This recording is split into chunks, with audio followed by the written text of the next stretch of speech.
Hello everyone, my name's Dave, and this is the third video for a relaxing minimalist alien farm game I'm creating with my own engine using C++ and SDL2. In this video, I'm going to start adding the plants to the game.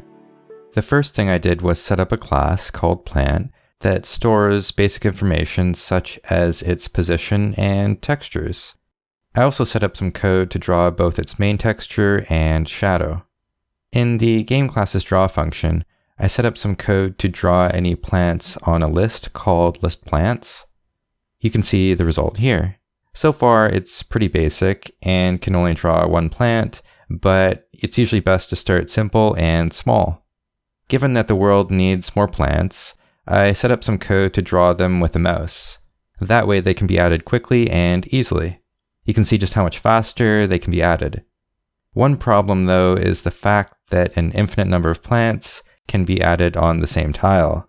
This looks very weird even for an alien theme and makes no sense. Therefore, I set up some simple code that loops through the entire list of plants to check if another plant already exists at the tile that the mouse currently resides in. A new plant can only be added if one hasn't been found there. I'm clicking the mouse as many times as I can, and you can see that no matter how many times I do that, only one plant can be added. I also modified the code slightly so that the plants can be placed by clicking and dragging, as well as removed by right-clicking and dragging. It's certainly very fast to add plants this way, and it's beginning to look a lot more like a farming game. So far so good, but they look very static, so I decided to add an effect to make them look like they're moving up and down. The idea is that the image's draw scale will change over time. It will periodically get smaller and then back to its original size.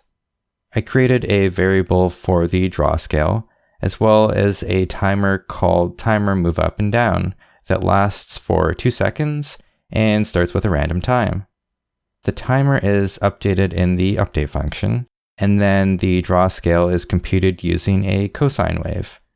Imagine a cosine wave that's been modified slightly so that its range is between 1 and a minimum value.